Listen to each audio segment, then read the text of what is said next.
잘하셨습니다. 최근 언론 보도를 보니까요, 우리나라에서 가장 영향력 있는 언론인으로 손석희 JTBC 언론 담당 사장이 선정되었다라고 하더라고요. 이 조사가 시작된 지 2007년 이후 14년째 정상을 차지하고 있다고 하는데요. 여러분 잘 아시는 것처럼 수려한 외모를 자랑하고요, 또 환갑이 넘었음에도 불구하고 엄청난 동안, 그리고 전곡을 찌르는 질문, 또 차분한 진행, 무엇보다도 저는 부러운 것이 오래 들어도 그 목소리가 지루하거나 지겹지가 않더라고요. 목소리가 얼마나 좋은지.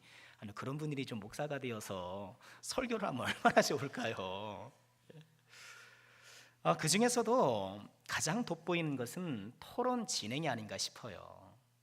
그렇죠. 토론을 진행할 때 보면 이 서로 또 반대 의견을 갖고 있는 패널들의 의견들을 또 잘 요점을 취합해서 이렇게 전달해주고, 또 다른 견해를 유도하고, 이런 것들이 참 탁월한 능력이다라는 생각을 하게 되는데요. 이 패널들의 구구절절한 이야기들, 여러 가지 얘기를 많이 하잖아요. 그 얘기를 또 아주 간략하게 요점을 파악해서 한 문장으로 정리해서 이렇게 이야기해주고, 그런 것들 참 잘하시더라고요. 요점을 정리하는 것이 쉬운 일이 아니에요.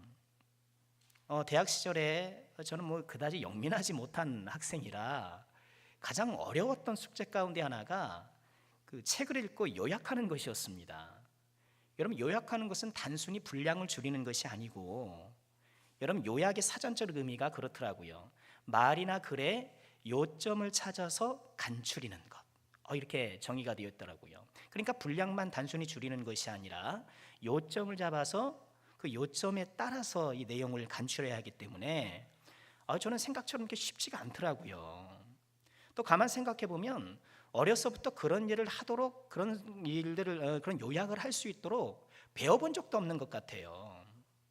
초등학교 시절에 보면 줄거리 써오기 숙제를 간혹 받게 되는데 막연해요. 줄거리 숙제. 여러분 어떠셨는지 모르겠습니다. 그러니까 대부분 줄거리를 요약하기보다는 표준 전과, 동화 전과, 요즘 그 전과가 있는지 모르겠습니다만 전과에 나와 있는 줄거리를 뺏기기 쉽고요. 그나마 저는 그 전과가 없어가지고 그냥 손바닥으로 맞을 때가 있고, 어떻게 운 좋게 친구 거를 획득하면 그거 베끼고 막 그렇게 숙제를 했었는데요. 자, 오늘 말씀을 시작하면서 이 요약 이야기를 드리는 이유는요, 오늘 우리가 읽은 말씀, 예수님이 무리를 걸으신 아주 유명한 일이잖아요. 이 요한복음이 전하는 예수님이 무리를 걷는 이 이야기가 아주 잘 요약된 형태로 우리에게 전해지고 있기 때문에 그렇습니다. 예수님께서 무리를 걸으신 이야기는요, 요한복음에도 나오지만 마태복음과 마가복음에도 나오는 이야기예요. 그런데 이 요한복음의 이 무리를 걸으신 이야기는요, 다른 복음서에 비해서 상당히 내용이 요점을 중심으로 잘 간추려져 있어요. 그래서 분량도 더 적고요. 여러분, 지난 시간에 우리가 오병이어를 살펴보았는데, 여러분 요한복음의 오병이어 이야기는 다른 복음서의 요한 그 오병이어에는 없는 내용들이 포함되었다라고 말씀드렸잖아요. 그렇죠? 예수님께서 제자들을 시험하신 내용, 그리고 오병이어가 끝난 다음에 사람들이 예수님을 억지로 붙들어 가지고 임금 삼으려 하는 내용, 그것은 다른 복음서에는 없고 요한복음에만 있는 것인데, 오늘 이 무리를 걷는 예수님의 이야기는요, 반대로 다른 복음서에는 있는데 요한복음에는 없는 것들이 있더라는 거예요. 요한복음에는 생략되어 있어요. 여러분, 마태복음에 예수님께서 무리를 걷는 이야기 가운데에 또 등장하는 것이 누구죠? 예수님만 무리를 걷는 것이 아니라 누가 또 무리를 걸었죠? 베드로가 무리를 걸었어요. 그런데 그 이야기가 요한복음에는 그 생략이 되어 있고요. 또 마가복음에 보면 이처럼 예수님께서 무리를 걸어오셔서 제자들과 함께 배에 오르시니까 이 제자들이 놀라워해요. 그런데 이 마가복음의 기사를 보니까 제자들이 놀라는 것에 대해서 이는 그들이 떡을 떼시던 일을 깨닫지 못하고 도리어 그 마음이 둔하여졌음이라 하면서 약간은 책망조의 그런 설명, 나레이션이 실려 있는 거예요. 그러니까 요한복음은 역시 그 부분도 나타나지 않아요. 그러니까 마태복음이나 마가복음에는 있는 내용이 요한복음에 없는 것은요, 요한 사도가 이 이야기를 이제 기술하면서 아주 요점을 중심으로 컴팩트하게 이것을 요약했기 때문에 그래요. 요점을 중심으로 아주 간추렸기 때문에. 여러분, 그럼 그 요점이라는 것이 무엇일까요? 그 요점은 다름 아니라 예수님이라는 거예요. 이 예수님을 요점으로, 예수님을 중심으로 이야기를 아주 짜임새 있게 그렇게 구성한 것을 보게 되는데요. 여러분, 우리 성경을 잠깐 보시면 16절부터 18절까지 내용을 보시면 이렇게 정리될 수 있어요. 16절부터 18절까지는 예수님이 계시지 않을 때의 상황, 이렇게 우리가 제목을 붙일 수 있겠고요. 또 19절과 20절은요, 제자들에게 예수님이 다가오시는 과정, 어떻게 다가오시는가, 그것을 기록하고 있고요. 마지막 21절은요, 이렇게 예수님께서 찾아오시니까 어떤 결과가 일어났는가, 예수님이 찾아오신 결과, 이렇게 예수님을 중심으로 예수님이 안 계실 때, 예수님이 다가오시는 모습, 예수님이 오셨을 때에 어떤 일이 일어났는가, 이것을 아주 짤막하지만 아주 탄탄하게 구성해서 우리에게 전해주고 있는 것입니다. 자, 오늘 이 아침에는요, 이 요한복음에 그런 정리되어 있는 예수님 요점으로, 예수님 중심으로 이게 펼쳐지는 이야기들을 좀 함께 살펴보면서 은혜를 나누고자 하는데요. 먼저 우리가 좀 주목해보고 싶은 것은요, 예수님이 계시지 않을 때, 예수님이 계시지 않을 때 제자들이 어떠했느냐라는 거예요. 여러분, 예수님이 계시지 않았을 때의 상황을 오늘 16절부터 18절까지 뭐라 그러시나요? 제가 빨리 한번 읽어보겠습니다. 저물매 제자들이 바다에 내려가서 배를 타고 바다를 건너 가버나움으로 가는데 이미 어두웠고 예수는 아직 그들에게 오시지 아니하셨더니 큰 바람이 불어 파도가 일어나더라. 예수님이 계시지 않는 상황, 한마디로 어둡고 바람이 불고 파도가 일어나더라, 이렇게 전해주고 있는 거예요. 여러분, 오늘 이 무리를 걷는 이야기는 우리 지난 시간에 함께 살펴보았던 오병이어의 기적의 연장선상에 있는 이야기입니다. 어떻게 오병이어 사건이 마무리됐나요? 사람들이 억지로 예수님을 임금 삼으려고 하니까 예수님 어떻게 했습니까? 그래, 내가 임금 되마 하면서 이렇게 호응해 주신 것이 아니라 그들을 떠나 어디로 가셨습니까? 산으로 가시고. 왜 그렇습니까? 이 과격한 사람들이 지금 예수님을 억지로 앞세워가지고 반란 일으킬까봐. 여러분, 그것은 예수님께서 원하시는 것이 아니잖아요. 그래서 예수님은 그들을 떠나서 산으로 가셨고요.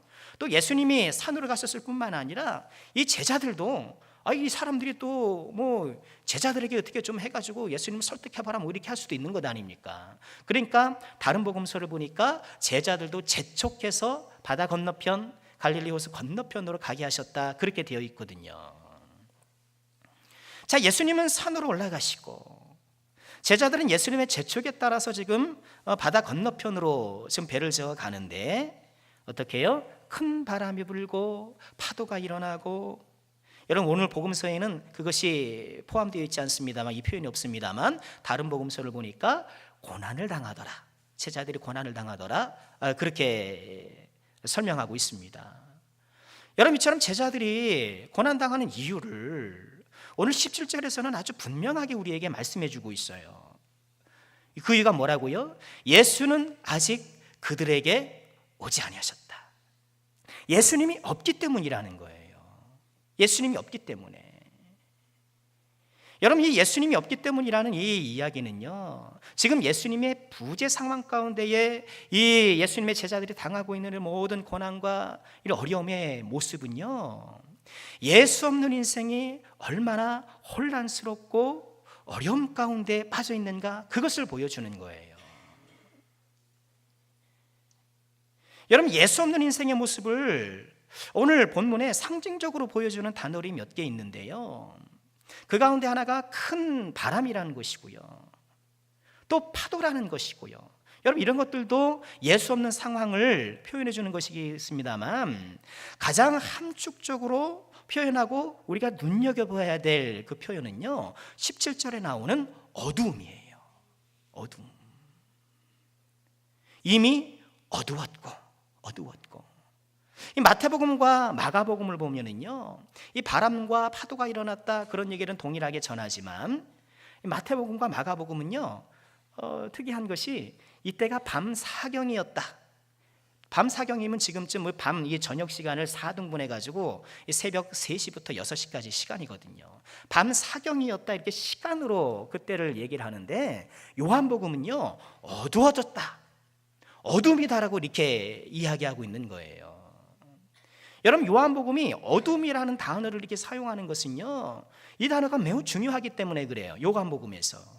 그래서 요한복음 1장 5절 요한복음 시작을 하면서 뭐라고 말씀하십니까? 빛이 어둠에 비추되 어둠이 깨닫지 못하더라. 그러니까 예수가 오실 그때, 예수가 아직 안 계신 그때가 어둠이다, 이렇게 어둠의 세상으로 규정하고 있거든요. 이 어둠이라는 이 단어가 요한복음에서는 굉장히 중요해요. 왜 그렇습니까? 예수님이 뭐로 오셨기 때문에? 빛으로 오셨기 때문에. 그래서 요한복음 8장 12절에 보면 예수님께서 뭐라 그러십니까? 나는 세상의 빛이다, 이렇게 말씀을 하시는 거예요. 지금 오늘 말씀 가운데에 예수가 아직 나타나시지 않은 상황을 어둠으로 묘사하는 것, 여러분 이것이 무엇을 의미하는지 너무너무 자명하지 않습니까? 예수가 안 계시는 삶, 예수가 부재한 상황, 그 상황은 어둠이라는 거예요. 어둠이라는 것. 그런데 우리가 주목해야 될 것은요 예수가 없는 부재 상황의 이 어두움이 다만 불신자들에게만 해당되는 것은 아니라는 거예요. 여러분 그렇다면 우리는 상관없죠. 우린 다 예수를 믿는데. 이 어둠이라는 것은요 예수를 믿는다 하면서도 우리의 심령 가운데에 예수가 살아계시지 못할 때, 우리 마음속에 예수가 살아계시지 못할 때에 우리 역시도 어두움 가운데 헤맬 수 있다라는 거예요. 노벨문학상을 수상한 그 포르투갈의 작가인데 주제 사라마고라는 사람이 쓴, 들어보셨을 것입니다. 눈먼 자들의 도시. 눈먼 자들의 도시. 이것이 영화로도 제작이 되었는데요. 그 내용은 대략 이렇습니다. 이 도로에서 운전을 하던 한 남성이 갑자기 눈이 멀어요. 갑자기 눈이 머니까 얼마나 당황스럽겠습니까? 그래서 어떻게 사람의 도움으로 집에 들어가는데 그래서 병원에 찾아갑니다. 근데 병원에서 이 사람을 진찰하던 의사도 눈이 멀어요. 그리고 다른 환자들도 눈이 머는 거예요. 그 도시에 점점점 눈먼 사람들이 많아지는 거예요. 그래서 정부에서는 이 실명하는 이 병이 전염병이로구나, 그렇게 판단을 하고 이 눈먼 사람들을 따로 수용소에, 이 정신병동인데 수용소에 이렇게 따로 가두게 돼요. 그런데 이 소설의 주인공이 의사의 아내인데 이 아내는 이상하게 눈이 멀지 않은 거예요. 그런데 이 눈먼 남편을 보호하고 도와주기 위해서 함께 수용소로 들어가는 거예요. 그러니까 수용소 안에는 온통 눈먼 사람들 뿐인 거예요. 이 여인 빼고, 이 아내 빼고. 그런데 이 여인이 보니까 어떻습니까? 사람들이 눈이 멀었음에도 불구하고 여전히 강한 자가 약한 자를 지배하려고 하고, 조금 얻은 권력 가지고, 거기서 음식이 권력이에요.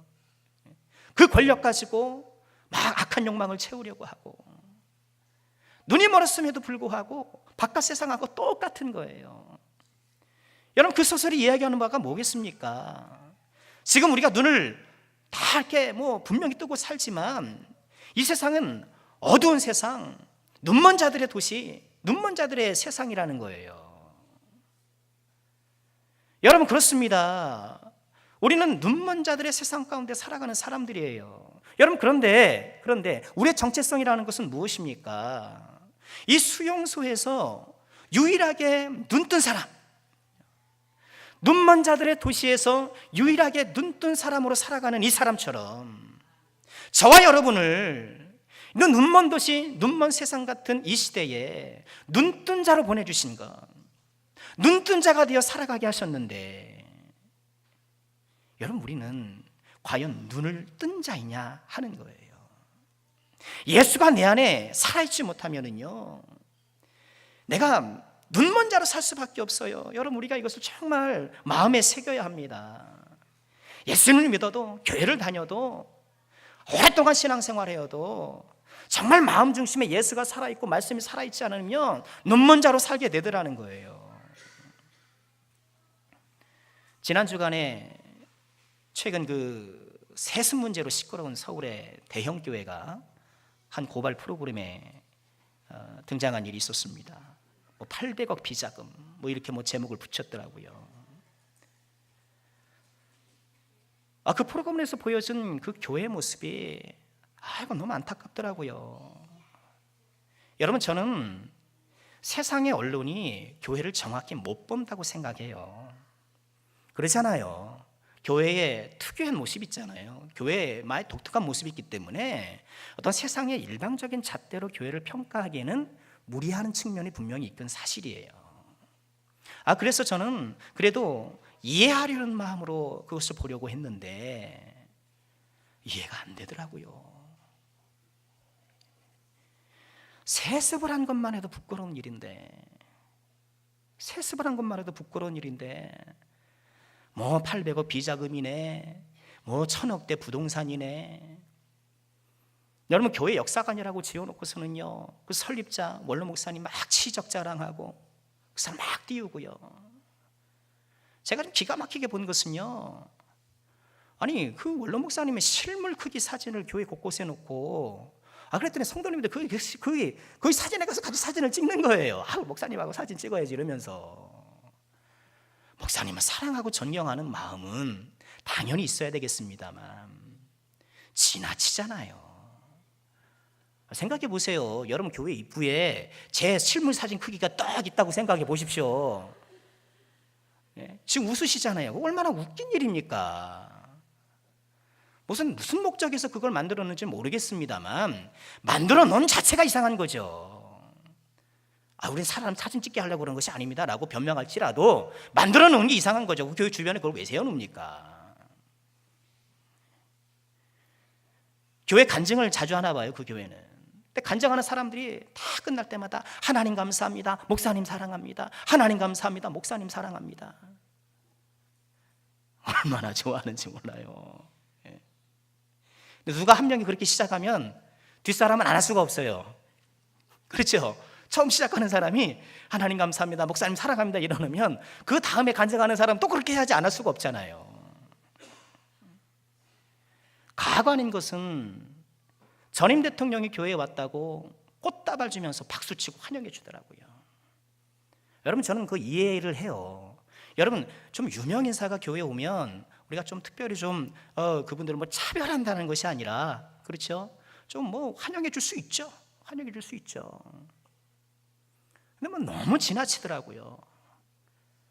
전두환 대통령 각하 내외께서 우리 예배 참석하셨습니다. 저희들이 꽃다발을 준비했습니다. 저희들 꽃다발을 증정하겠습니다. 성도를 박수치고 예배 시간에 뭐 하는 건지 모르겠습니다. 뭐 하는 건지 모르겠어요. 어떤 사람입니까? 수많은 사람 죽이고 독재에 온갖 피를 일삼고 그러면서 난 29만 원밖에 없습니다. 세상 조롱하고 그런 사람 교회에서 떠받쳐주고 이게 교회입니까?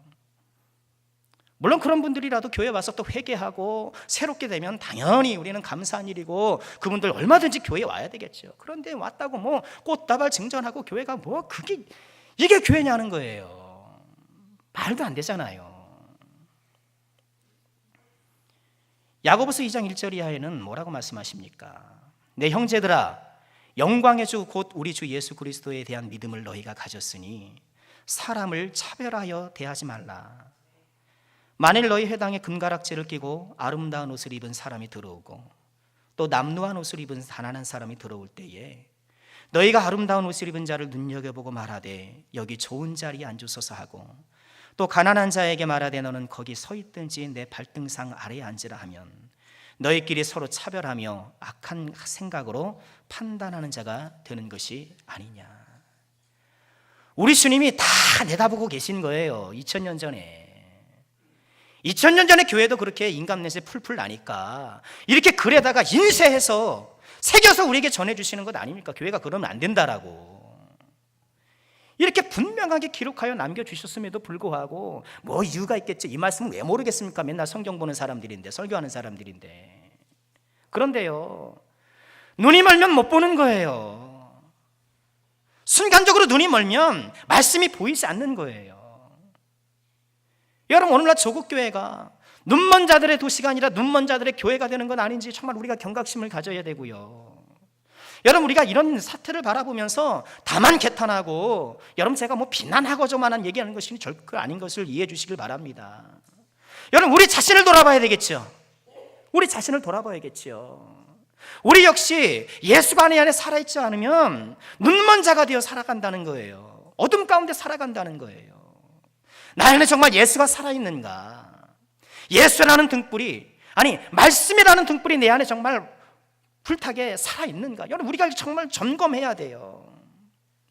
이 말씀의 등불이 살아있지 않으면 우리 역시도 성공에 눈멀고, 헛된 욕망에 눈멀고, 분노에 눈멀고, 돈에 눈멀고, 자기 영광에 눈멀고, 그러면서 내가 어둠에 빠진 것도 모른 채 살아가는 거예요. 내가 잘하는 줄 알고, 나 괜찮은 줄 알고. 여러분, 그것이 정말 심각한 거잖아요. 우리 남성께 사랑하는 권속들, 우리 사랑하는 성도 여러분들은요, 우리 모두 함께 저를 포함하여 정말 말씀의 등불을 높이 올릴 수 있는 정말 깨어있는 성도가 되기를 주의 이름으로 축원합니다. 그래서 말씀의 등불이 정말 환히 불타올라가지고요, 우리의 좀 도덕관념을 좀 비추고, 말씀의 등불이 우리의 직장 업무를 좀 비추고, 말씀의 등불이 대인관계를 비추고, 자녀교육을 비추고, 나의 인생을 비추고, 내 안과방 모든 곳을 말씀의 등불이 환히 비춰서, 그래서 우리가 바르고 올바른 길을 걸어가야 되지 않겠습니까? 이런 은혜가 저 여러분에게 꼭 있게 되기를 주의 이름으로 간곡하게 축원합니다. 자, 두 번째로 우리가 좀 묵상해 보고 싶은 것은 무엇인가요?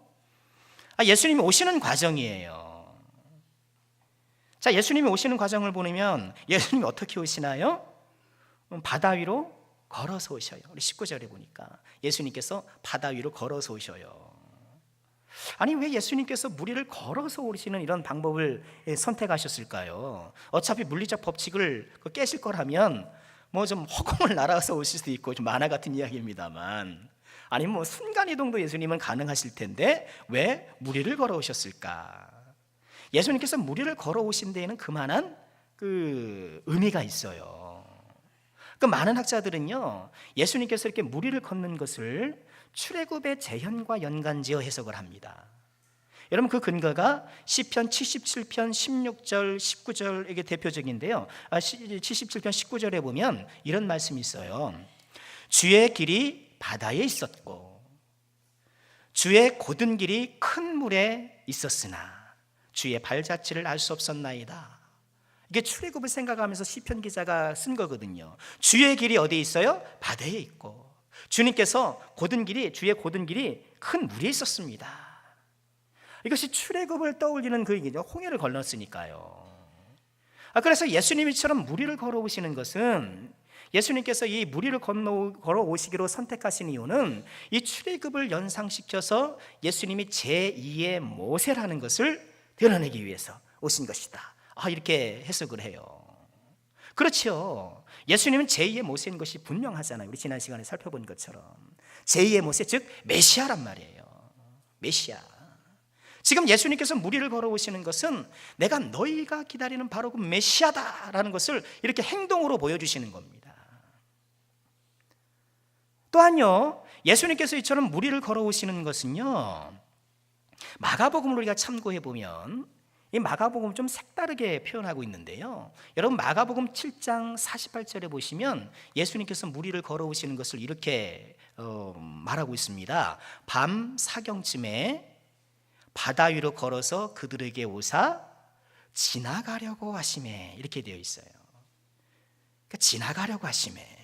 그래, 한글말로 보면 예수님께서 제자들에게 오신 것이 아니라 이거 휙 지나가시네, 이렇게 오해하기 쉬운데요, 여러분 이 성경을 기록한 사람들이 그 단어를 선택했을 때는 그만한 이유가 있는 거예요. 이 지나가셨다라는 것이 무엇일까? 여러분, 지나가는 것은 그냥 액면 그대로 보면 그냥 휙 다른 데로 지나가는 것처럼 보여집니다만, 여러분, 이 지나간다는 이 표현은요, 출애굽기 33장 21절 23절에 보면 다른 모습이 되어 있어요. 한번 보실까요? 제가 읽을게요. 여호와께서 또 이르시기를, 보라, 내 곁에 한 장소가 있으니 너는 그 반석 위에 서라.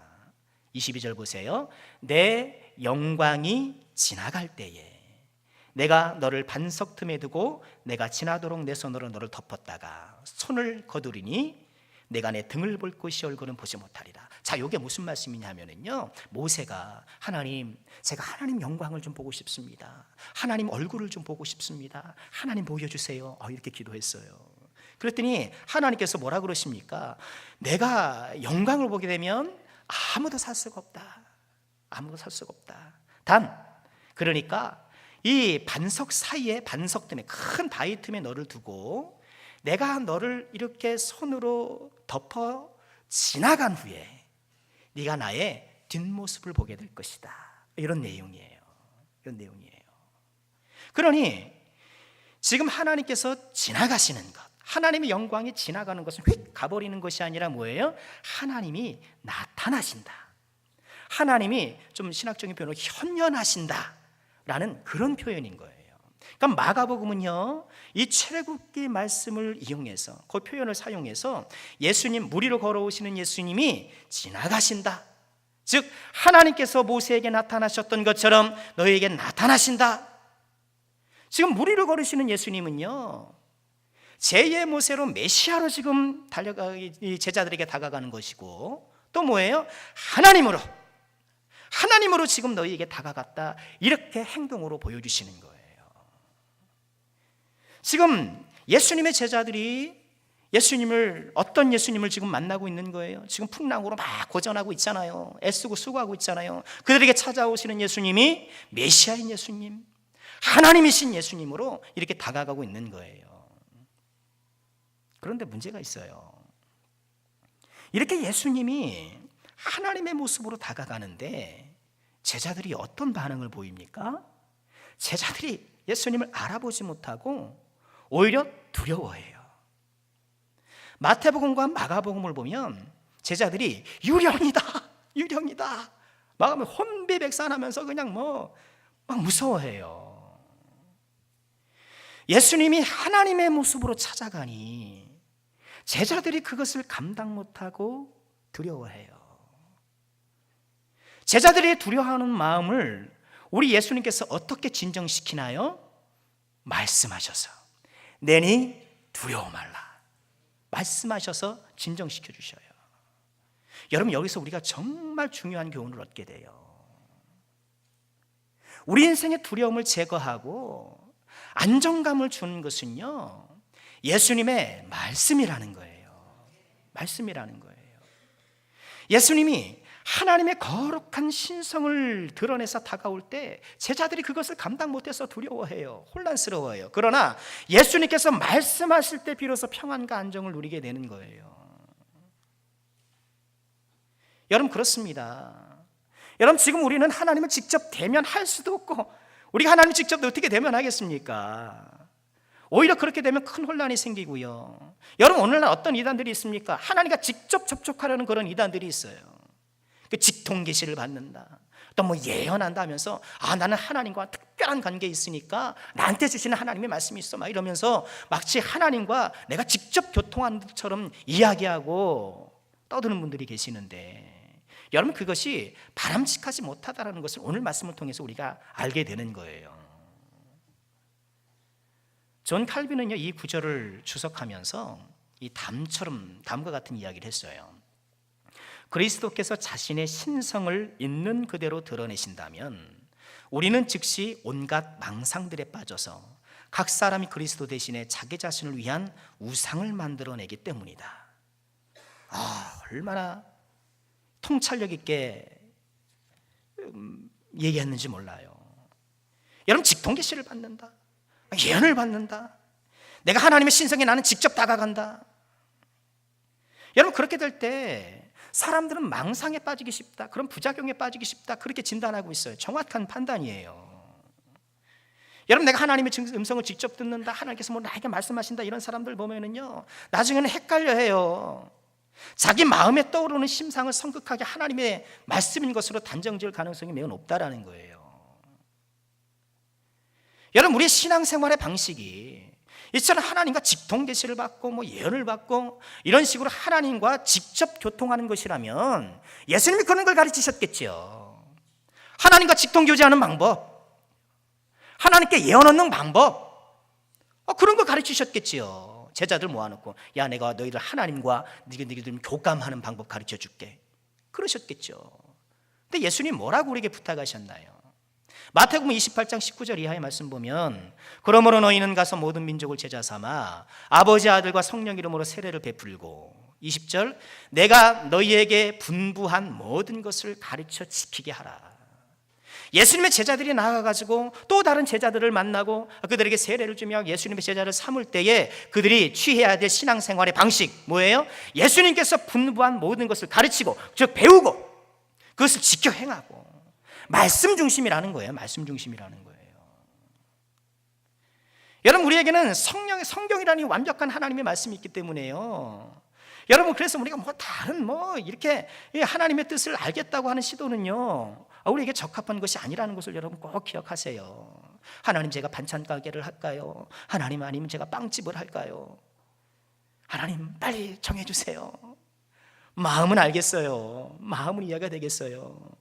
그런데 어떻게 결정하시냐면요, 하나님께서 나에게 기도하시면서 하나님께 주신 나의 재능과 여건과 이런 것들을 내가 지혜로 판단해서 결정하면 되는 거예요. 동쪽으로 갈까요? 서쪽으로 갈까요? 여러분, 그것은 어디서 하는 것인지 잘 아시잖아요. 여러분, 기독교는 그런 것이 아니에요. 자, 오늘 이야기를 통해서 우리가 다시 한번 확인하게 되는 것은 무엇입니까? 우리 예수님이 제자들을 찾아오실 때 말씀으로 찾아오시더라는 거예요. 말씀으로 찾아오시라는 거. 여러분, 그래서 종종 말씀드렸잖아요. 말씀으로 찾아오신 주님. 우리 주님은 말씀으로 찾아오시는 거예요. 여러분, 그렇기 때문에 우리는 어떤 신앙생활을 취해야 됩니까? 이 말씀을 향해서 항상 열려 있어야 되는 거예요. 그래서 우리는 말씀을 읽어야 되고, 말씀을 묵상해야 되고, 여러분 좀 졸리더라도 이런 설교를 좀 귀담아 들으셔야 하고, 또 서로 내가 받은 은혜의 말씀들을 서로 나눠야 되고, 여러분, 말씀 중심의 신앙, 이것이야말로 참으로 우리 심령과 인생의 안정감을 누리는 올바른 신앙의 방식이라는 것을 꼭 기억하시고요. 예수 그리스도의 말씀 안에, 이 말씀 중심으로 신앙생활을 펼쳐나가셔 우리 주님께서 베풀어 주시는 그 영혼의 안정감을 누리시는 모든 주의 종들 되시기를 주의 이름으로 축원합니다. 자, 마지막으로 오늘 예수님이 오신 결과를 간단히 한번 살펴보도록 하겠습니다. 이처럼 예수님께서 말씀으로 제자들에게 찾아오시니까 제자들이 어떻게 반응합니까? 21절로 다 같이 한 목소리 읽어볼까요? 21절입니다. 함께합니다. 이에 기뻐서 배로 영접하니 배는 곧 그들이 가려던 땅에 이르렀더라. 아멘.